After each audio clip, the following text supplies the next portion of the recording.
Hello everyone, and thank you for choosing Two Pagans in a Pod podcast. If you live in the Great Lakes area, please join the Discord. If you are in Michigan, specifically the Southwest Michigan area, join the Facebook group at Heathens, Wiccans, and Pagans of Southwest Michigan. If you live in Wisconsin, join Beard's Facebook group, Wisconsin Pagan Resources. And if you'd like to check out either of us on various social media platforms, all of the links for everything is down below in the description. Thank you for choosing Two Pagans in a Pod podcast. Hope you enjoy the show.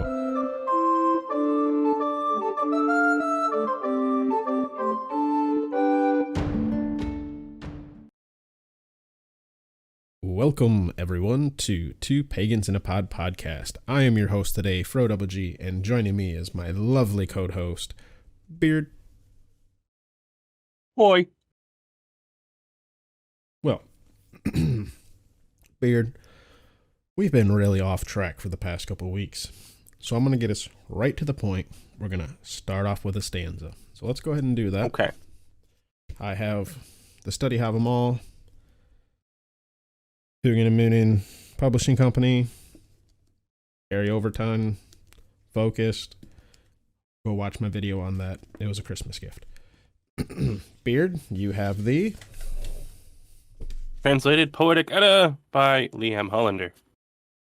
And in mine, I have the translation from Bray, Thorpe, and Bellows, as I'm sure most of you know by now.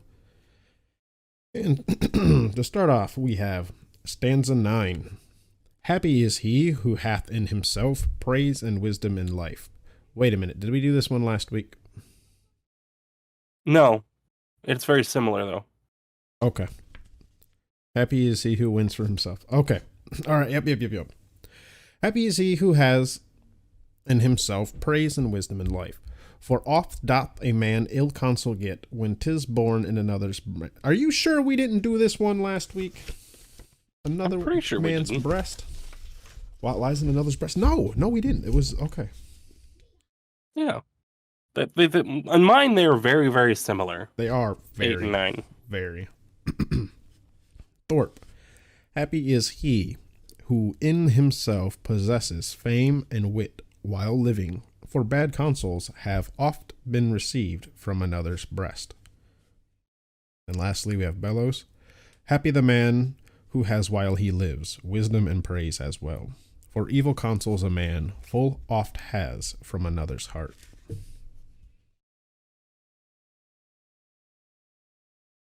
And from mine, happy is he who hath won him both winning ways and wisdom. For ill-led is oft who asketh help from the wit and words of another. I mean, I don't know. Compared to last week's, I take that translation as, or just the general feel of that one of like, yeah, it's really good to have like done it yourself. Not so much if you have to have somebody else do it for you. In like the basic of terms, anyway. Yeah, it's very similar to last week, so everything I said last week pretty much applies to this one. No, again, it's a lot of just like self-esteem stuff. Oh yeah. Most deaf, yo. Most deaf. So Fro, should we do I'm links and things real quick? Nope, we're not doing links and things. I already told you we changed the intro. Okay. So, we're gonna go on to the art. Would you like to see?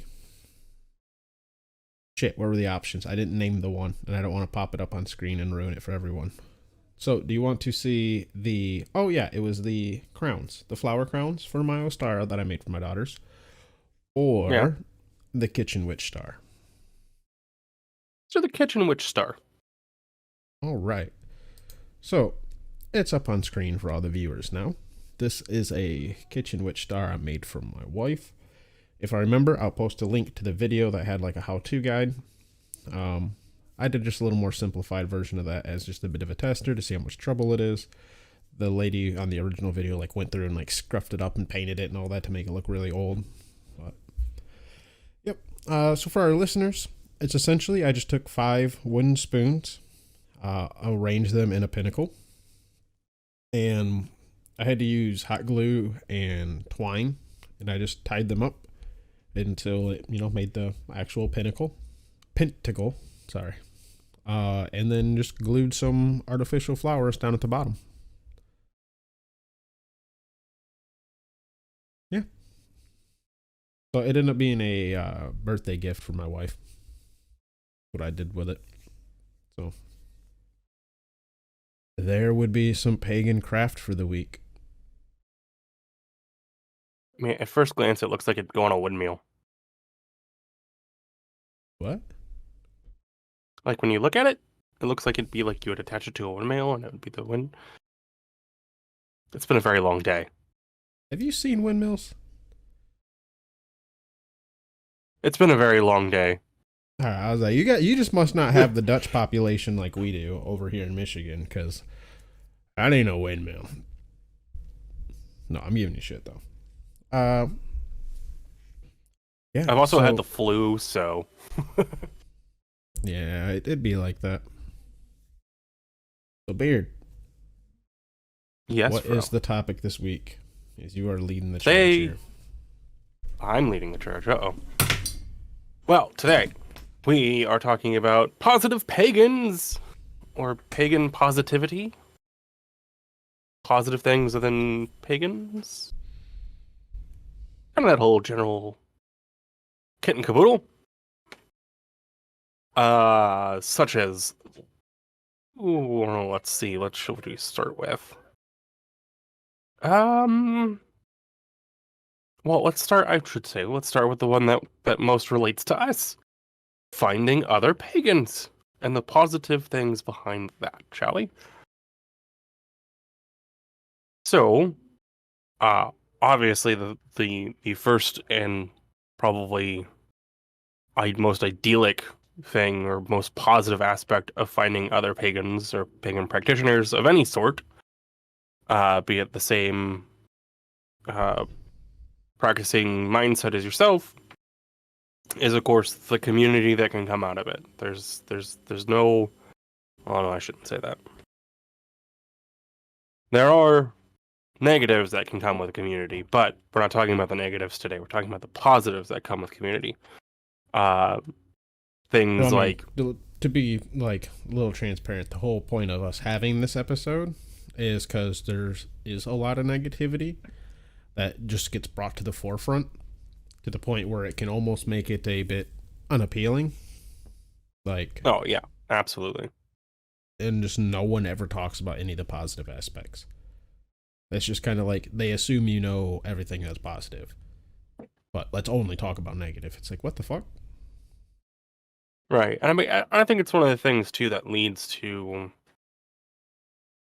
I don't want to say, I shouldn't say it, put it that way. It doesn't help the misconceptions that we already have to deal with, not only amongst ourselves, but from people looking in at pagans. When they find a community chat or they find things like that, and all they talk about is the negative things behind this community group or that community group, or this negative things happened, or like that's all they hear about, and in like kind of a news format. It does not help things. So one of the things, like I said before, with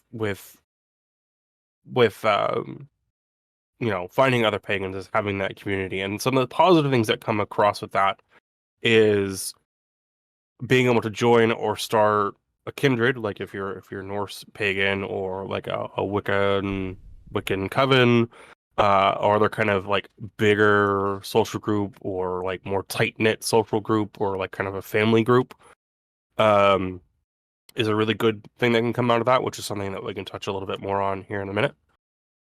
Additionally, you have things such as support in your local community at that point when you find other pagans. More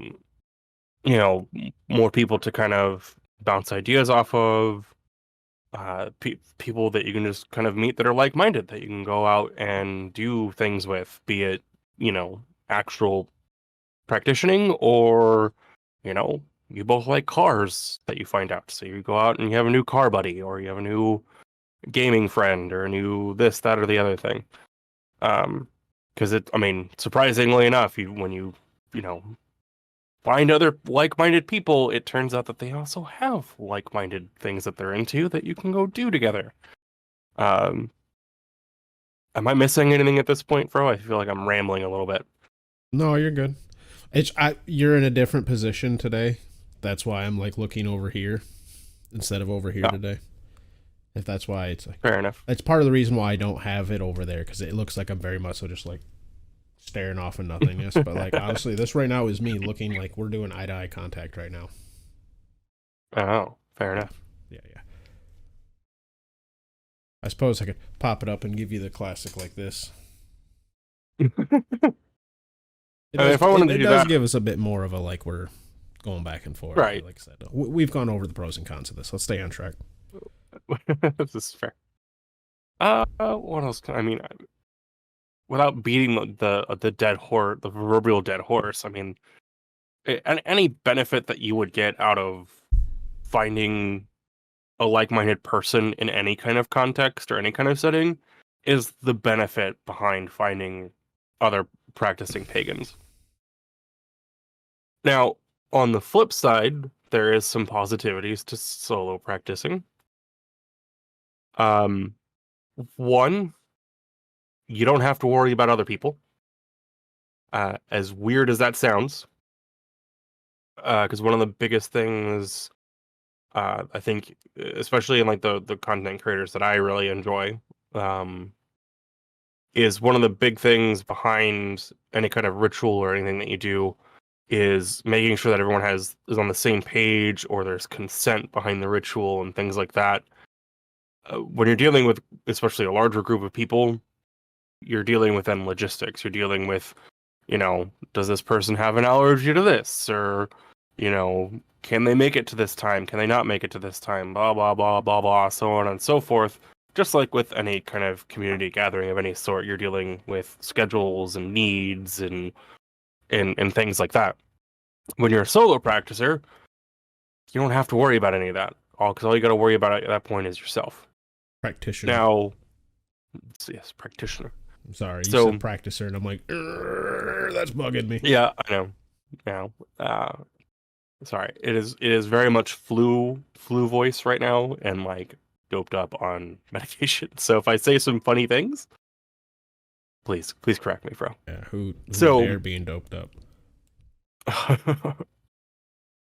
Well, it'll have been a week because literally we recorded last week, and then literally within an hour of me getting off of us recording last week, I was in bed miserable and have been miserable ever since. But staying on track. That really just makes me wonder why did you then wait 22 hours to tell me D&D was canceled?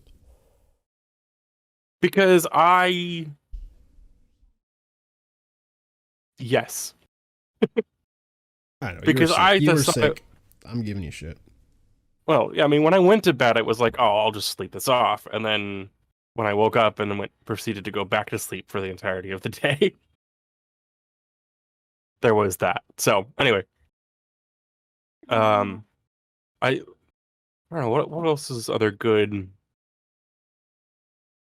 solo practitioner based things that are positive aspects.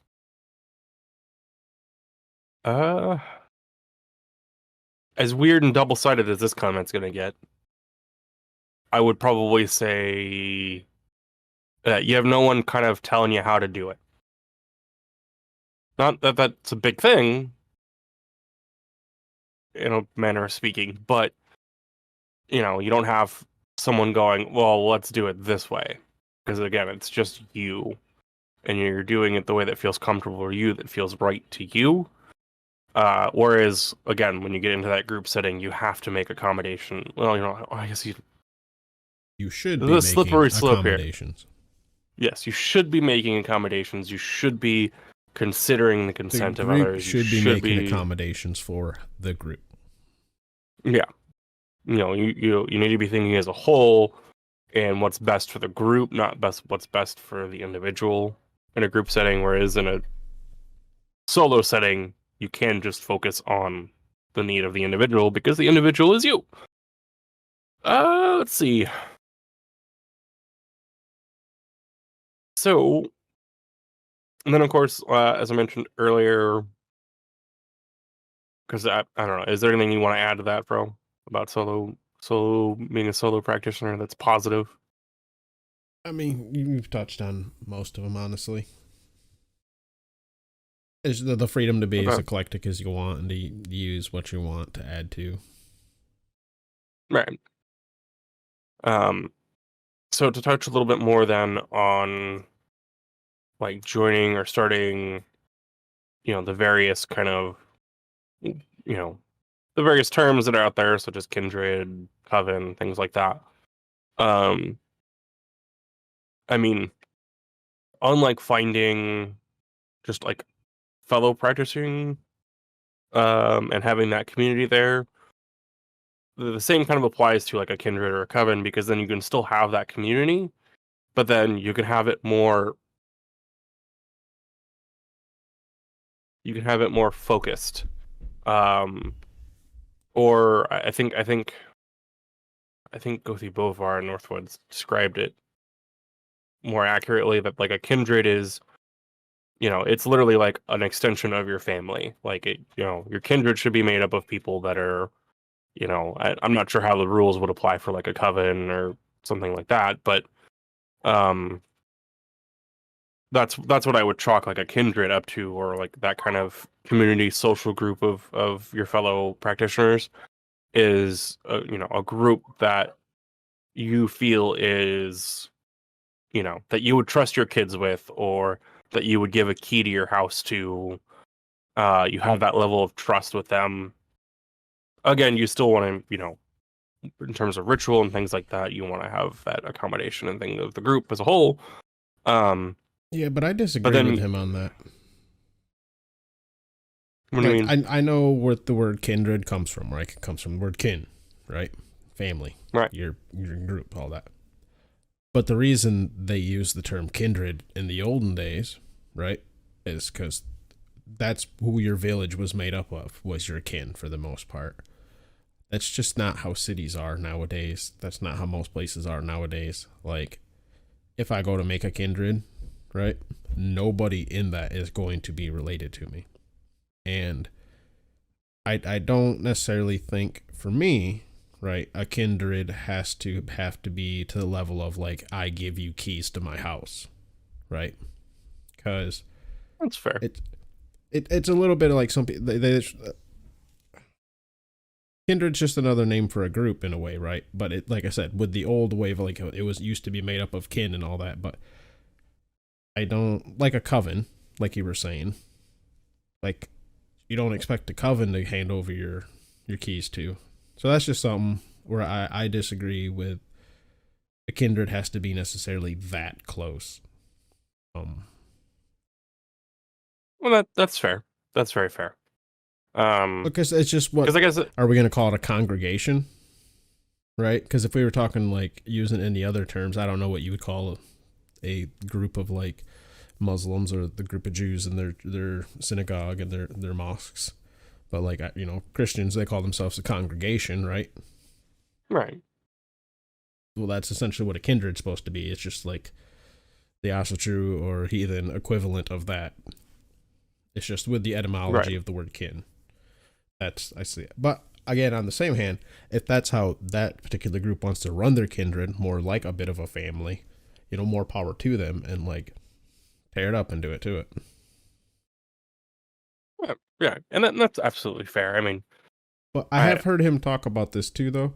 There are some people who use it like so loosely, like, we met this people, like we had, a bloat in the park one time. They're my kindred. It's like, well, right. Yeah. like, if That someone showed up to your church one time, would you consider them part of your congregation? Like, you know? So it's like, I do understand, whereas like some people just will throw it out a little too freely. And there is value in words having weight and meaning to them at collectively everyone can agree upon. So I do think there is problems with necessarily misusing words. That's why, like, RO Star Gathering, I'm not going to consider them that my kindred. Now talk to me maybe next year, right? And after we've done maybe a few gatherings and stuff like that, a few bloats, maybe I'll be like, yeah, it's our kindred, our local kindred. I mean, and that's getting a feel of like who all's going to consistently show up and things like that. Like, and that's probably the more accurate way to put it. There is, rather yeah, than there's a putting it bit the way of I there was is a putting bit of it. trust to it. There definitely is a bit of trust to Yeah. it. And it's more of a like, you trust to be associated with, in my opinion, right? Because I'm not going to claim an actual group affiliation with someone unless I like trust them or trust to be affiliated with them. Right. At least in that sense. Right, and that makes complete sense. So, what other kinds of positives without beating a dead horse can I think of? Well, you haven't really touched on the spiritual aspect. No, and I was kind of saving that for the next part because, like, in our little note here, the inner and outer piece of all these different aspects. So, I'm not sure where to start with that, to be honest. No, it's just so. I'm sure. Or here, how about you? How about you? You take the reins for it. Yeah, I have had the moment where it's like, damn, that was a very fulfilling, like a prayer or offering or ritual, right? Or like afterwards, you just feel as if you have done it properly. You know what I mean? So you do. There's like a bit of a peace and a serenity to it that honestly, it's just nice. It's a good feeling. And it's part of something that, like, I've already talked about how I want to do my UPG or spiritual experience sharing. And this is kind of part of it too, right? Because like no one in heathenry, paganism, also true, ever talks about the joy of actually like, having a bit of that like religious fulfillment. Especially for me, like coming from an atheistic background, like I never had that, you know what I mean? Like when it was just kind of a like religion got brought up, scoff a little bit type thing, but there is a bit of, I don't know if rewarding, but just like fulfillment that comes with just feeling like you've done a good prayer, feeling like you actually have been heard, feeling like presence has been known, or getting a spiritual experience.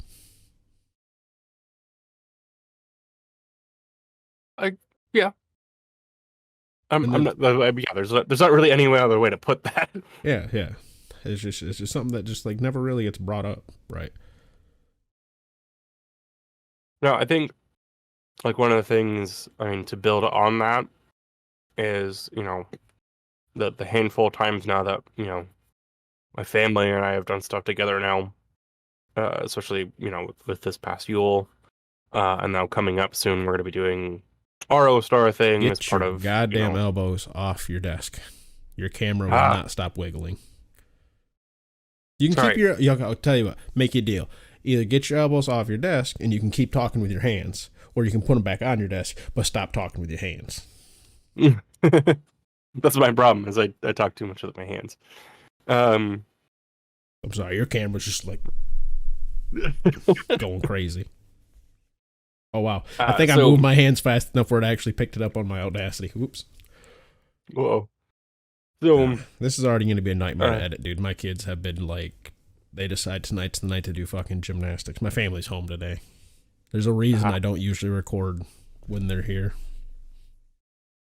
That's fair. I mean, Cash got a new toy, so there's been a few blips that have popped up from him playing with his new toy. He got a new Sonic toy that he's been having a blast with. I know. I can't wait until you start editing. Yeah, I'm sure I'll Those cry. moments will become a lot less cute. That's all I'm saying. There's a reason why it's like I love those moments, and they are great, and I am really happy for you. But it's like, oh, that Yeah, just I'm added 30 sure. seconds of my day gone.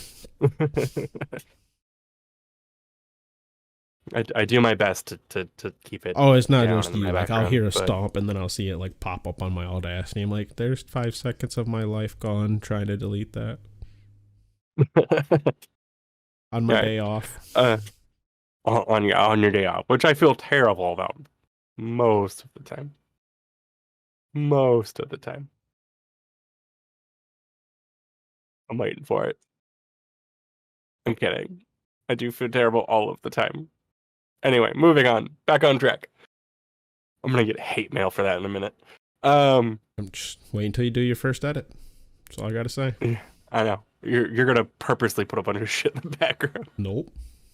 I won't have to do a thing, Beard. You know what the best revenge, karma, payback always is? Just giving someone their own medicine. That's You fair. just gotta edit yourself. Yeah, You're just gonna have to edit you. Yeah, I know can my see that downfalls, being a problem. and they are frustrating. A lot of ums, a lot of spaces, a lot of talking over people on accident because my ADHD is really bad, or the Discord like lag. Like Beard will take a second to respond or whatever, and which it's because he's taking a second. The internet's doing its thing. There's a small little bit of Discord delay. But in that delay, my brain's like, fucking run in this direction, and I'll just go off on a tangent. Which, when we line the tracks up in Audacity and everything, it totally just sounds like I cut him the fuck off constantly. Well, I mean, which realistically, that is what I am doing. But yeah, that's come on my other podcast. I mean, it's usually a thing where if multiple people are talking, like, cause we'll usually let 2 people talk with 1 person laughing, right? So 3 people two people can laugh, but 2 people talking, everyone else can laugh. That's it, right? Because if you get 3 people talking, it becomes gibberish. Nobody can understand it. Like, it's just not good content. If there's ever 3 people talking, 9 times out of 10, mute Fro. That's just the way you do it. That's fair. That's fair. In this case, it's just mute me and just let you keep rambling. Well, not always. I'm kidding. Not always. Well, because I rarely will That's mute fair. us on this, because I'll let us talk over each other a little bit, right? Because this is a conversation, and that's how conversations happen Right. a little bit, right? I mean, if it was like absolutely. a debate or something, no, I wouldn't do it. But you and I are like 2 friends talking. I have this habit, right? But I know you have the habit of like going on your little rants and stuff. So like that's how come like when you start ranting, I'll shut up. I'll usually do my best not to interrupt you. Except Sundays, the ADHD is like really bad, like last week. Plus the lack of show notes and the direction, and this is also why I don't normally host, because like if Beard was hosting, he probably would have cut me off like 5 minutes ago, being like, "Hey, yo, let's get us back on topic of positivity." But I'm hosting, so I haven't done that yet. Plus, it's also been a good conversation, and I always love a good conversation. Fuck the topic. Conversations are great. I mean, that's why I don't ever mind us derailing. Yeah, listeners don't give a fuck, though. That's the problem. They give 0 fucks about any of this. 9 times out of 10, they don't give a shit about the personality. They want to stay back to the topic. That's fair. Yeah. So how about we get back on the topic? Yeah, so let's get back on the topic. The other great thing on the spiritual side is being connected with the land and the land spirits, and just being the closeness to nature that you can feel. It's very hard to describe, especially without sounding too wooey, because it does feel, and it like at times you will find, if you don't fucking find yourself being like, am I being a little bit wooey in this instant? I'm sorry that it's not, you haven't been noticing enough then, or maybe you just are overcritical. I mean, I'm a bit overcritical myself. But like, you'll be, I don't know, a warm winter day, as they do exist in Michigan, and I'm sure you know what I'm talking about, Beard. It hits the fucking mid 40s. Warm day? What is that? The day where you can take the hoodie off. It's not windy or anything, you know what I mean? And you'll be like, this is a great day. It's fucking beautiful out. And then all of a sudden, here comes the raven or the crow, just caw, and you're like, I don't want to read too much into it because it's just a bird flying by. But I was just thinking what a wonderful day it was. And then here comes a motherfucking crow. You know what I mean? Or just like other little things where it's like, man, I don't want to read into that. But it could be seen as validation. But I also will feel very wooey if I did consider that validation.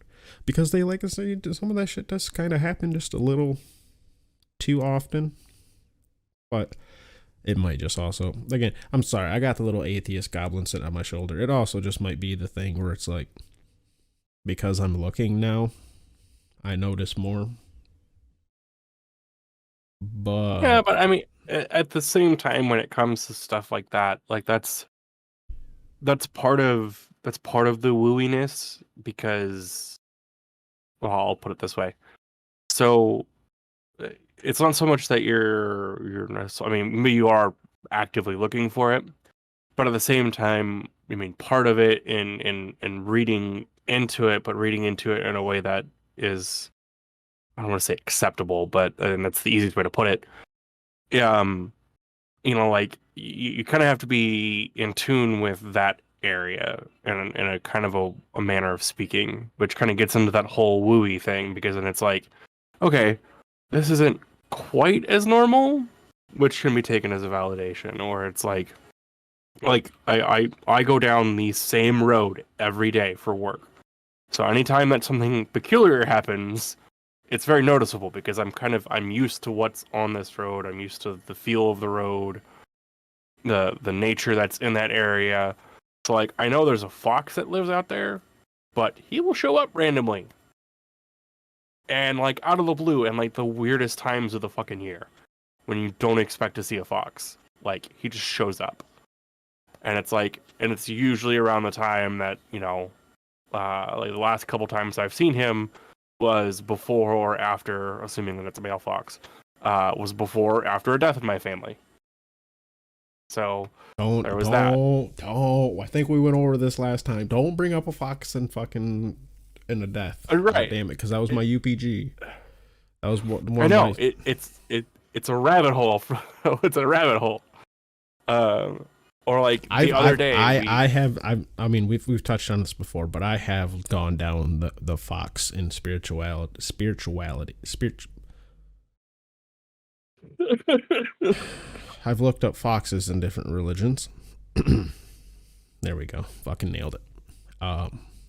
Very much so a messenger in numerous ones, it seems like. Regarding, what is it? There was a Norse story I found. Fuck, I'm trying to remember which one it was. Then you have all the, what are they called over in Japan? Oh my god. Yeah, you have all them spirits. And then also in China as well. And then there was a European one where foxes were seen as messengers. Anyways, there were I've looked into it, a few of them, and it's like, yep, foxes, messengers. Just yep. Right. But I mean, yeah. So like I was saying, like, you kind of have to be in tune to a point where, like you said, you have to be wooey, I think, with like your local area, or with whatever area you're in. Like, be it that you like center yourself right then and there, or you're in that spot all the time, or you're going down that stretch of road all the time, or, you know, be it even that you're just in your backyard. Like, there has to be, again, I don't want to say has to be, but like you said, like the more wooey you feel, the probably better off you are, and the more likely you're doing it right.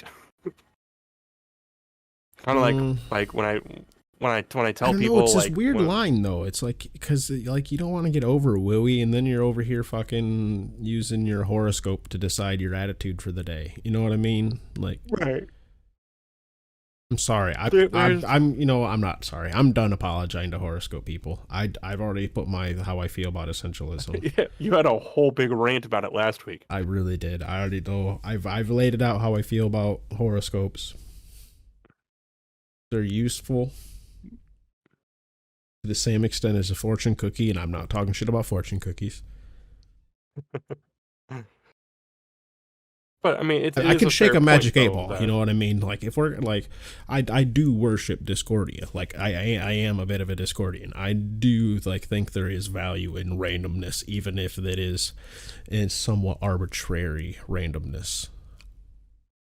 right. Anyways, sorry. No, you're good. But I mean, that it is a fair point. There comes a line where like if you get too wooey that you've crossed the line and maybe you're just being a little hokey or a little over the top. But again, it's finding that balance in yourself and finding that peace with yourself and with the area around you. And it's all just part of the journey, really. Well, did I I ever tell mean, you the story about when I came home and there was just a shit ton of crows around my house? I mean, yeah, an obnoxious amount of crows, and I was like, "Yo, what the fuck?" Well, I have yeah, I remember you since telling me that story. found out that basically down towards the end of my driveway, where there's a church, uh, that's where a bunch of crows live, like a whole bunch of them in the wooded area right there. So like the first time I like took notice, and I'm like, oh my god, like there's just a massive crows just flying around here. Well, then when I started paying attention, it's like, yeah, there's a massive crows that are flying around here because this is where they live. You know what I mean? And I brought this up in the past too. Like if you have a bunch of crows that live across your house, don't be surprised if you see them by your house. If you see them suddenly on your porch one day, that's a different story. And that's a little bit where this was, where it's like I'm still like holding a bit of like, the fuck's going on? Because they were at my house, like not like 100% above my house, but like close enough where it's like, no, they were there. Right. It's Versus something I've enough that was noticed out of the ordinary. usually, now that I've noticed, I can actually keep my eyes open for it. They actually hang out above the church quite a bit. That's where they gather, because that's where they fucking live, is on the church property. Right. And that makes sense. I mean, and you're being conscious of that now, and it's but like when they are significantly closer to your house or significantly more over your house, that is a noticeably different, odd thing that's Well, yeah, I outside mean the it's a good norm half of mile difference, the right? So it's like even with them up in the air, I can clearly tell what's there versus here. You know what I mean? Like, right. I mean, and with birds, unless they're moving in like those weird zigzag patterns, like if they're doing like a yeah, circling which more they will. pattern, like it's really clear to kind of tell where the center, especially when you get into like mass amount of them, of any kind of bird. Like you can clearly tell where they're kind of centered around in their movement. Um, ow. Like we had, I mean, that same stretch of road. My coworker even thought it was kind of weird. Um, we drove in and out that there's no crows that really live on this stretch of road. There's like occasionally a couple like during the summer and stuff, you'll see like vultures that fly in that sit up because there's a quarry that sits right next to our down on this stretch of road, and there's lots of roadkill on occasion on this street. Um, but we were driving into work a couple weeks ago, and a bunch of crows out of nowhere, like we're driving, literally landed in the street. There's nothing in the street. Landed in the street in front of my coworker's car that was giving me a ride. Sat there and waited until we came to a complete stop before they flew away. Has never happened in all of my years going to work. I mean, but that's that's one of those like crazy like, what did that mean? I don't know. Is it a sign or is it just a coincidental random happening? I don't know. I'd like to think it meant something, but I can't tie it back to anything for that day. Like I was asking my family if they were okay. I was, I had a vibe that day because of it, because it was just something out of the ordinary. But again, like, oh, hang on. Yeah, so sorry about that interruption, everybody. So another thing that I think's a nice positive thing to touch on, um, at least for me, I'm not sure for everyone else. It's brought me together closer with my family. Mm-hmm. And Mm-hmm. Mm-hmm. Mm-hmm. not that I was like not close with. Okay, I guess with my more extended family, yes, I was not necessarily the closest, and it has started to bring me a little bit closer with that. Again, like I said, I found out my cousin's pagan, my aunt, which I kind of always knew was Wiccan, or at least super hippie. I'm a little closer. I've chatted with her more. I got another aunt who's just spiritual. She just doesn't anything, and we've chatted some more. It's just brought me a little closer. It's gained me friends, things like that. But with my immediate family, it's brought me even closer with my kids. 'Cause like I said, we're doing bedtime stories at night now. I do arts and crafts with my kids. I try to incorporate them a little bit into my practice, not necessarily by having them do things unless they want to join. But like I'll have them carve a candle for me because I'll use little just candles. I got tea light candles now, so I haven't done it, but I was using votive candles for a while. And I'll just have them carve a couple runes on the side, then just paint the runes. Small little things, keep them entertained, something to do. We got making the flower crowns, which I haven't shown off yet. They make art for me, just other little things, just kind of projects, to do together with the family. Definitely. I mean, one of the things I think I started to talk about it when we got side tangent earlier is like with Imagine. this past right. So like this past Yule and stuff, and especially like for me and my little one Cash, who always makes his appearance. Uh, though I have to say he did make a couple episodes where he was good, but now he's getting a little rambunctious. But it's been something really cool for me and him. Because again, I mean, I'm doing my best to not like indoctrinate him for it, but teach him and explain things the best I can to a 5-year-old. Um, but like when we play Smite, like he gets these moments where he's like, "Odin, oh Thor, Daddy, the story about Thor," or um, I was telling him the other day a story about Ratatasker, and he got really excited when he saw Ratatasker again on Smite, and he was like, Daddy, he's the one who sends messages," and I'm like, "That's right, buddy." Um, and then I've done a couple like little just minor ritual kind of things with Cash, and anytime that I bless the mead before uh, putting it away for it to let it ferment, except for the most recent batch, Cash has actually come and bless the mead with me every time. And he's starting, even as a 5-year-old, he's starting to get more involved with it. He's trying to say his own things now, and to see that kind of progression and interest in it, and then seeing a little bit of the interest in my older kids, my stepkids, um, has been really cool because then it is this point of like, you know, every once in a while, one of my older stepkids will throw out a question at me and ask me about something, or like they'll see me working on something or doing something, and they'll be like, "Well, why are you doing it that way when you could just do it this way?" And I'm like, "Well, this, that, or the other reason."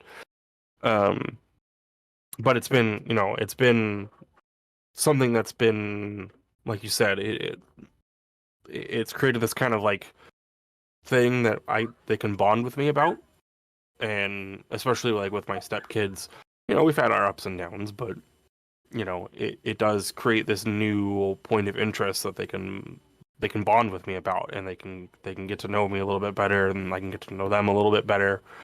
Um, and plus they kind of I don't want to say they think it's kind of cool, but I get that feeling that they think it's kind of cool because it's different. It's not anything that's that they've experienced before, and it's always kind of something that I've done on my own time, when everyone's asleep, or before everyone wakes up or when, people are out of the house and stuff like that.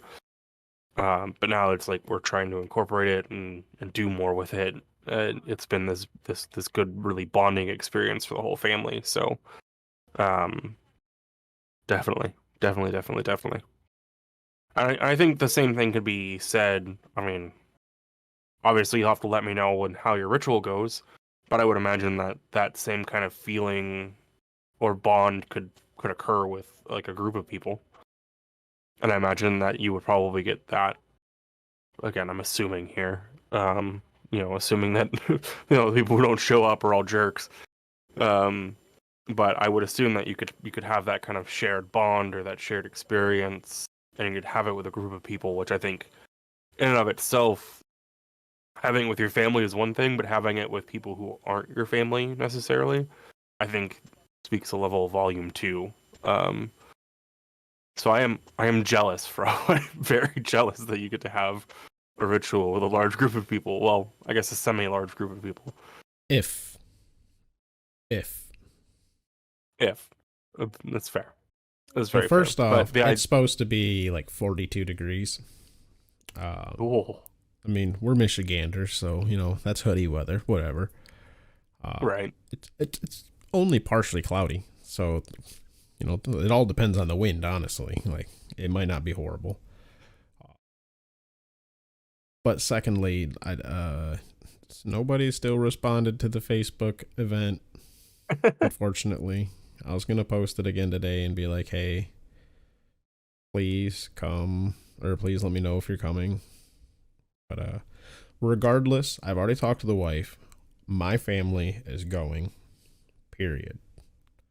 And we've already went and I bought a bulk thing of chocolate bunnies, and I bought 2 different things. So, okay, I didn't realize this. I thought it'd be really cute to add a few more colors to the fucking jelly beans, right? That were more like also Eastery. I didn't think about the fact that maybe the lady was smart enough to go see what colors come in a fucking thing of Brock's fucking jelly beans. And you know what? She was. So when my dumbass added colors, I then had to go out and find a new fucking thing of jelly beans, because not all the colors can be found just in your regular old thing of Brock's jelly beans. You know what I mean? And I was this close to going like, how about we just go Jelly Bellies, right? Like, because Jelly Bellies are the shit and they got a whole bunch of different colors. But bulk Jelly Bellies are not fucking cheap. And I wanted to make sure I had enough of each color. So jelly beans in general aren't really cheap, to be honest. I went Fruit Loop and Sweet Tart jelly beans. That got all of the colors I needed. Huh. It hit up every single color I needed. The 2 oddballs were red, or pink and blue, or was it red and purple? One of the 2. I don't remember. I think it was, maybe it was blue. Maybe it was blue. Yeah, it was blue and red. That's what it was. I know blue was one of them for fucking sure. Anyways. I think that about wraps us up, though. I think it does, because before we just start kind of like can't really, yeah. This was one where it's like we didn't have a lot of sustenance to it, because a lot of us just can be like, man, isn't this cool? Isn't this nice? But on the same hand, a lot of it's like things just aren't brought up, like we talked about. Like, there are some things where it's like, yeah, it would seem common sense and like to an extent common sense, but like, yeah, a lot of people would assume, a lot of pagans, they feel close to nature, but no one ever brings up like the actual like close spiritual like feeling that you actually do get when you're out there, right? Most definitely. I mean, although not that you even have to, and I'll back it up for you, the city pagans too, because I went to Chicago being pagan, right? Seeing that one vine that climbed down the wall to crack through, or came up through the crack in the sidewalk and then climbed up the wall. Like, just seeing when nature prevails in little spots like that. Or, like in Chicago, they do have like a little garden area. They do have a few areas like that. Just seeing those, or just like looking around and being like, nature is still here. Like as you look around, like even that's got its moments. You know what I mean? Oh yeah. And I mean, too, I mean, for anybody who does live in a city, you can be connected to nature or the gods or an animal spirit or any kind of spirit. I mean, even though you're in a city, like you don't, you know, don't ever feel like that you live in a city and you can't have that connection. Like, no, you can. It's a thing. And it's just as fulfilling. I mean, I lived in Phoenix, Arizona for freaking 10 years. There's not a whole lot out there but sand and heat. And, you know, like you have, in order to see green, you have to drive an hour in any direction. But the green doesn't necessarily mean nature. You know what I mean? Because that's another thing. And I was this is gonna bring true up. too. So when we went to Dallas, we went to what's called the Eye or the Ball. I think it's the Ball, right? It's like the third or fucking fifth, 10th, something fucking largest. One of the larger buildings up there, right? Or tallest. And it's just an observatory type thing. They're not an observatory, a observation deck. Well, yeah, we're in the middle of the city. There's just nowhere else you're gonna get that view, right? Oh yeah, absolutely. And like, there's a certain spot where I can't get that awe of seeing that far and seeing the sky like that. You know what I mean? Like, oh yeah. So that's something like I, as a country folk, won't be able to experience without like going there. So there are just like certain aspects that like the city pagans can definitely enjoy, or just other things like I was saying, the simple fucking the beauty of seeing, like, for instance, certain cities, so you'll have like the pigeons that know to use the crosswalks, you know what I mean?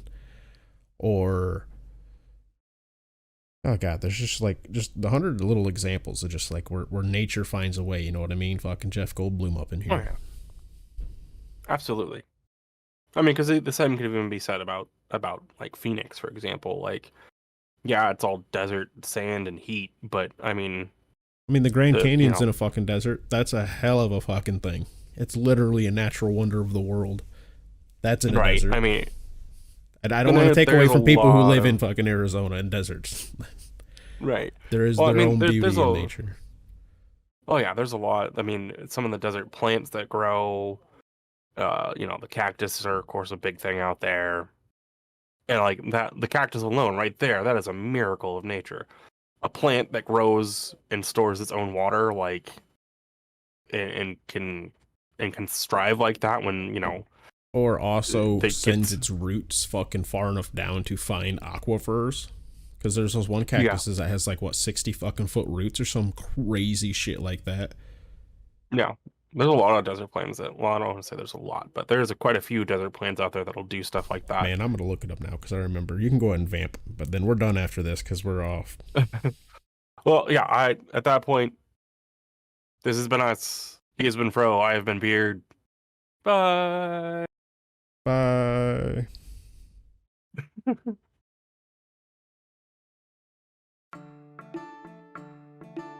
Thank you so much, everyone, for listening to this episode of Two Pagans in a Pod podcast. We thank you so much for listening.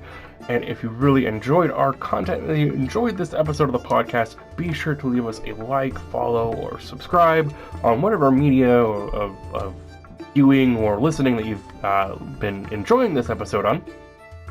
Additionally, you can always check out a lot of our other content, such as the Modern Norse Library that Fro does here on YouTube, or you can even check out our UPG sharing episodes, which can be found on all medium spectrums that we post on. Additionally, don't forget we always have that segment where we like to share pagan artwork, so be sure to drop us a line via email, or maybe even contact us on Twitter and share with us your art, maybe a poem, or any other kind of medium that you would enjoy us sharing on our podcast, and we'll be sure to get it on the next episode of Two Pagans in a Pod podcast. Thank you guys again so much, and we'll catch you next time.